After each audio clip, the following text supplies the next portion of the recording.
Hello साथियों, मेरे इस चैनल पे आप सभी का एक बार फिर से स्वागत है। और आज इस वीडियो में हम करेंट अफेयर्स का 8वां पार्ट्स लेकर के आए हैं।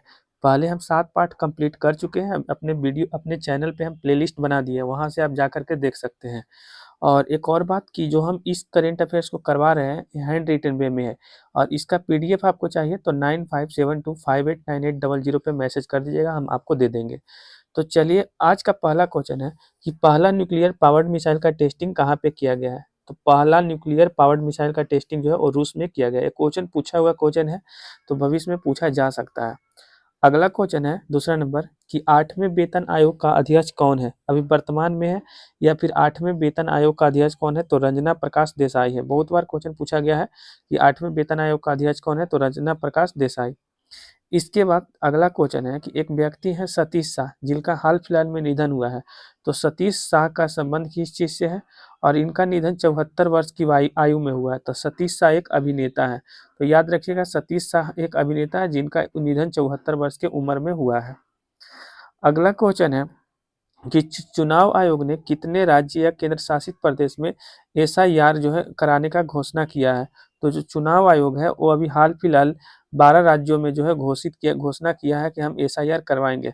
और बिहार में एसआईआर हो चुका है। इसको ऐसे फुल फॉर्म होता है सब्सटेंसिव इंटेंसिव रिवीजन।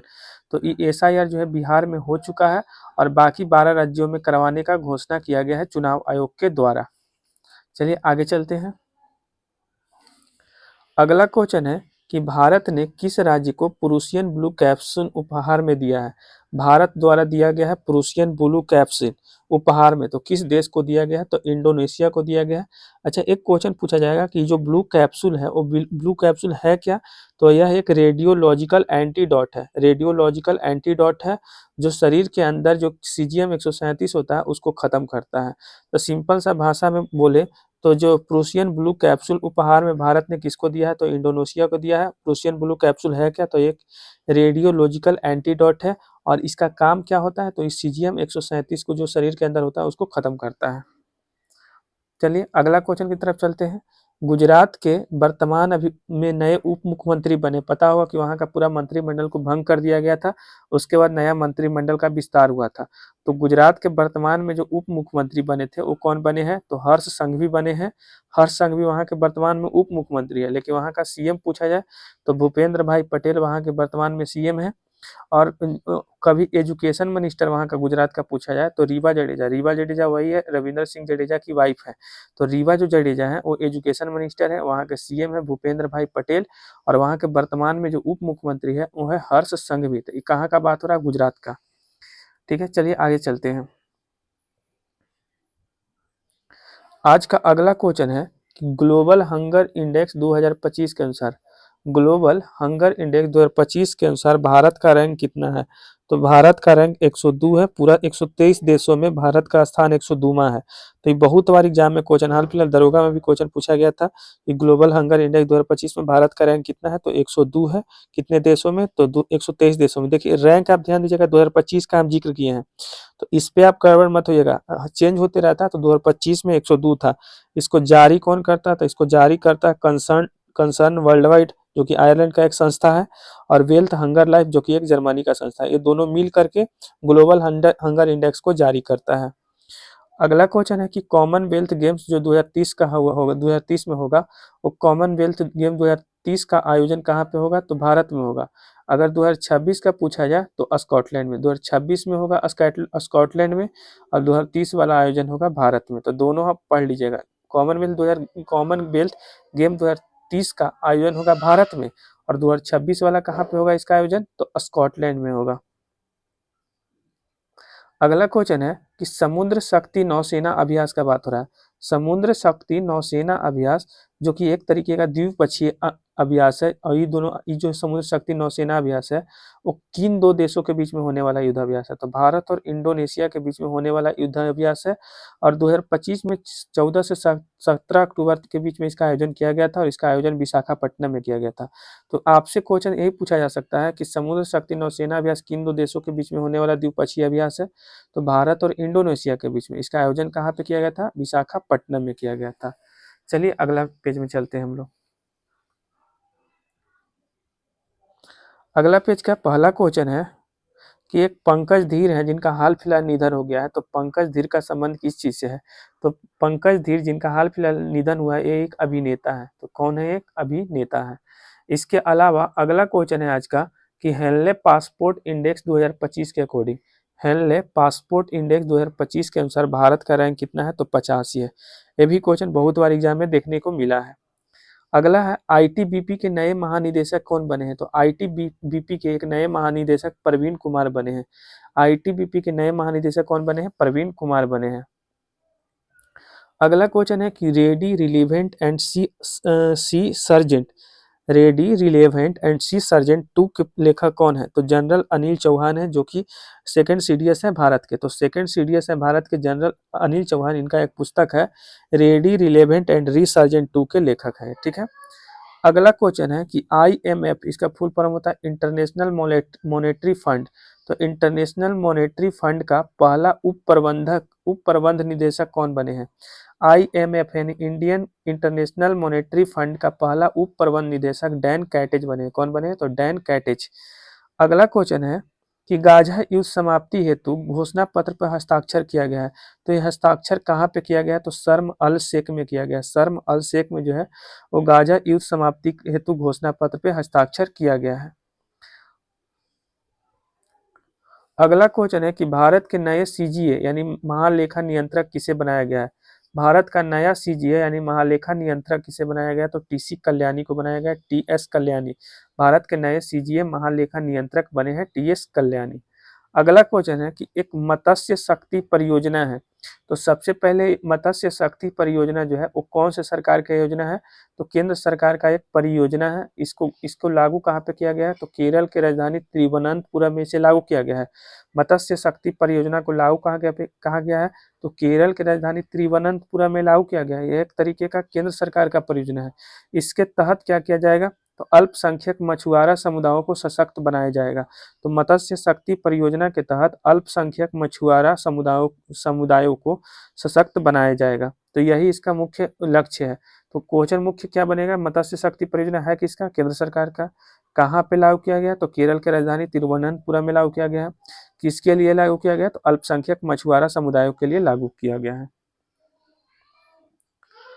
अगला क्वेश्चन है कि भगवान राम की 51 फुट ऊंची प्रतिमा का अनावरण कहाँ पे किया गया? भगवान राम की 51 फुट ऊंची जो प्रतिमा है इसका अनावरण कनाडा में किया गया है।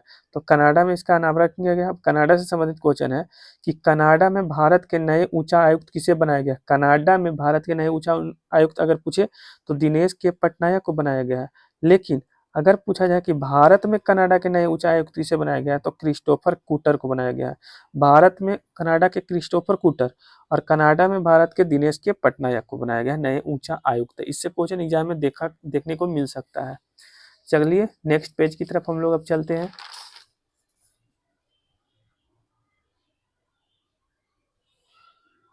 चलिए अगला क्वेश्चन है कि राष्ट्रीय खेल दिवस 2025, पहले तो कि राष्ट्रीय खेल दिवस मनाया कब जाता है? तो 29 अगस्त को राष्ट्रीय खेल दिवस मनाया जाता है।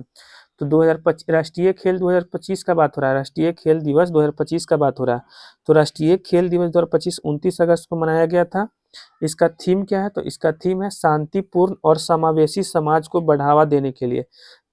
थीम से बहुत ज्यादा एग्जाम में क्वेश्चन देखने को मिलता है। तो राष्ट्रीय खेल दिवस 2025 का थीम है शांतिपूर्ण और समावेशी समाज को बढ़ावा देने के लिए। इसका नारा क्या है? राष्ट्रीय खेल दिवस 2025 का नारा है एक नारा खेल के मैदान में भी। तो यही इसका नारा है, एक नारा खेल के मैदान में भी राष्ट्रीय खेल दिवस 2025 का नारा है।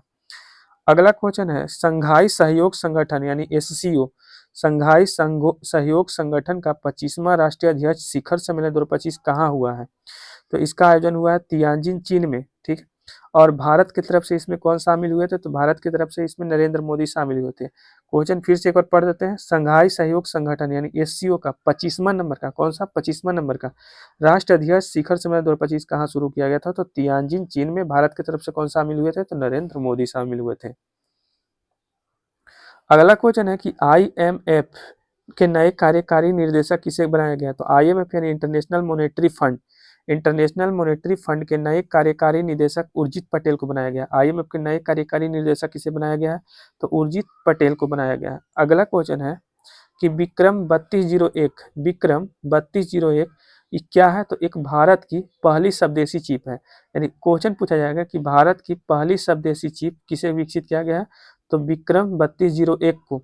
अच्छा, इसका लॉन्चिंग कहाँ पे किया गया है, तो नई दिल्ली में इसका लॉन्चिंग किया गया है। तो 3201 भारत की पहली स्वदेशी चिप है जिसका लॉन्चिंग नई दिल्ली में किया गया है। तो किस तरीके से क्वेश्चन पूछे आप बना लीजिएगा। अगला क्वेश्चन है कि विश्व बैडमिंटन चैंपियनशिप 2026 का कौन सा बात हो रहा है, विश्व बैडमिंटन चैंपियनशिप 2026 का मेजबानी कौन करेगा, तो भारत करेगा। और इसका आयोजन कहाँ पे होगा, तो नई दिल्ली में। तो विश्व बैडमिंटन चैंपियनशिप 2025 का मेजबानी भारत के राजधानी नई दिल्ली में होगा। अगला क्वेश्चन है कि कपास किसान ऐप कौन सा, तो कपास किसान ऐप किसके द्वारा लॉन्च किया गया है, तो केंद्रीय वस्त्र मंत्री गिरिराज सिंह के द्वारा। इससे एक्स्ट्रा क्वेश्चन नहीं बनेगा। गिरिराज सिंह वर्तमान में कौन सा मंत्री है, तो वस्त्र मंत्री है, कपड़ा उद्योग मंत्री है। और ये जो है एक ऐप लॉन्च किया है कपास किसान ऐप। तो ये कपास किसान ऐप किस लिए लॉन्च किया गया है, तो कपास किसानों को सशक्त बनाने के लिए ये ऐप लॉन्च किया गया है। तो कपास किसान ऐप किस लिए लॉन्च किया गया है, तो कपास किसानों को सशक्त बनाने के लिए। और किसके द्वारा लॉन्च किया गया है, तो मंत्री गिरिराज सिंह के द्वारा लॉन्च किया गया है। अगला क्वेश्चन है कि राष्ट्रीय वन्य जीव दिवस 2025 राष्ट्रीय वन्य जीव दिवस 2025 कब मनाया गया था, तो 4 सितंबर को मनाया गया था। इसका थीम क्या था, राष्ट्रीय वन्य दिवस 2025 का थीम था लुप्त प्राय जानवरों की रक्षा और अस्थायी जीवन को बढ़ावा देना। लुप्त प्राय जानवरों की रक्षा और अस्थायी जीवन को बढ़ावा देना इसका मुख्य उद्देश्य था। अगला क्वेश्चन है कि मैत्री 14 जो है एक संयुक्त सैन्य अभ्यास है। तो ये किन दो देशों के बीच में होने वाला युद्ध अभ्यास है, तो मैत्री 14 जो है वो भारत और थाईलैंड के बीच में होने वाला युद्ध अभ्यास है। और इसका आयोजन जो है उमरोई मेघालय में किया गया था। ये जो है 14वां, मतलब कि मैत्री 14 का जो 14वां जो संस्करण है, इसका आयोजन कहाँ पे किया गया था, तो उमरोई मेघालय में। और ये किन दो देशों के बीच में होने वाला युद्ध अभ्यास है, तो भारत और थाईलैंड के बीच में होने वाला युद्ध अभ्यास है। चलिए नेक्स्ट पेज की तरफ चलते हैं। एक मिनट, पेज थोड़ा मुड़ जा रहा है। अगला क्वेश्चन है कि जो 20वां नंबर का जो वैश्विक स्थिरता शिखर सम्मेलन 2025 हुआ था, 20वां वैश्विक स्थिरता शिखर सम्मेलन 2025, इसका आयोजन कहाँ पे हुआ था, तो इसका आयोजन नई दिल्ली में हुआ था। ठीक है, 20वां वैश्विक स्थिरता शिखर सम्मेलन 2025 का आयोजन कहाँ हुआ है, तो नई दिल्ली में। और इसका थीम क्या था, अस्थिरता की पुनर्कल्पना, लचीला, पुनर्योजी और जिम्मेदार। ये इसका थीम है। तो थीम को आप कमेंट स्क्रीनशॉट लेकर के पढ़ लीजिएगा। अगला है राष्ट्रीय शिक्षक दिवस 2025 राष्ट्रीय शिक्षक दिवस 2025 कब सेलिब्रेट किया जाता है, तो 5 सितंबर को सेलिब्रेट किया जाता है। राष्ट्रीय शिक्षक दिवस 2025 5 सितंबर को सेलिब्रेट किया जाता है।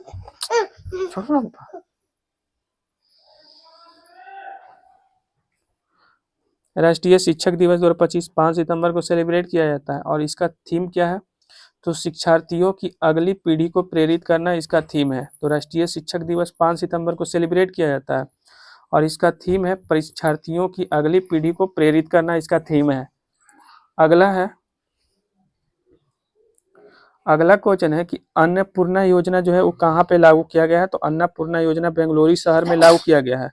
और इसका मुख्य उद्देश्य क्या है, तो अन्नपूर्णा योजना का मुख्य उद्देश्य है कि सफाई कर्मियों को नाश्ता उपलब्ध कराया जाएगा। तो अन्नपूर्णा योजना के तहत जितने भी सफाई कर्मचारी है उनको नाश्ता उपलब्ध करवाया जाएगा।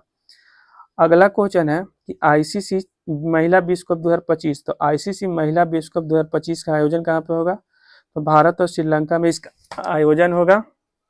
तो अन्नपूर्णा आईसीसी महिला विश्व कप 2025 का आयोजन भारत और श्रीलंका में होगा। इसका विजेता कौन बना था, तो भारत बना था। कभी कभी क्वेश्चन पूछ दिया जाता है कि आईसीसी महिला विश्व कप 2025 में जो भारत विजेता बना था, तो उस टाइम कप्तान कौन थे, तो हरमनप्रीत कौर थे।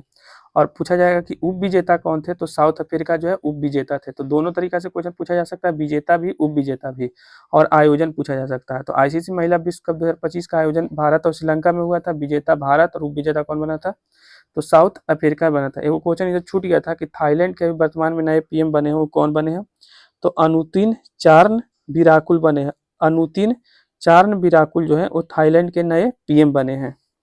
इसके बाद अगला क्वेश्चन है कि अंतर्राष्ट्रीय साक्षरता दिवस 2025 कब मनाया जाएगा, तो अंतर्राष्ट्रीय साक्षरता दिवस जो है 8 सितंबर को मनाया जाएगा।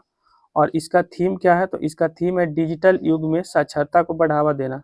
तो वही पूछा जाएगा कि अंतर्राष्ट्रीय साक्षरता दिवस 2025 कब मनाया जाएगा, तो 8 सितंबर को। इसका थीम क्या है, तो डिजिटल युग में साक्षरता को बढ़ावा देना इसका थीम है। इसके बाद अगला क्वेश्चन है आज का कि फ्रांस के जो नए पीएम है, वो फ्रांस के नए पीएम कौन बने, तो सेबास्टियन लेकार्नू जो है फ्रांस के नए पीएम बने हैं। सेबास्टियन लेकार्नू जो है वो कहाँ के नए पीएम बने हैं, तो फ्रांस के। तो फ्रांस के नया पीएम पूछा जा सकता है सेबास्टियन लेकार्नू। और एक क्वेश्चन है लास्ट कि आईएमडी विश्व प्रतिभा रैंकिंग 2025 में, आईएमडी विश्व प्रतिभा रैंकिंग 2025 में भारत का रैंक कितना है, तो 63वां भारत का रैंक पूछा जाएगा या फिर टॉप देश पूछा जाएगा। तो टॉप देश में स्विट्जरलैंड, लग्जमबर्ग और आइसलैंड, ठीक है। तो ये 3 देश जो है टॉप देश है, भारत का रैंक इसमें 63वां है आईएमडी विश्व प्रतिभा रैंकिंग 2025 के अनुसार। बाकी आप लोग चैनल को सब्सक्राइब कर लीजिएगा। वीडियो कैसा लगा कमेंट करके जरूर बताइएगा। धन्यवाद।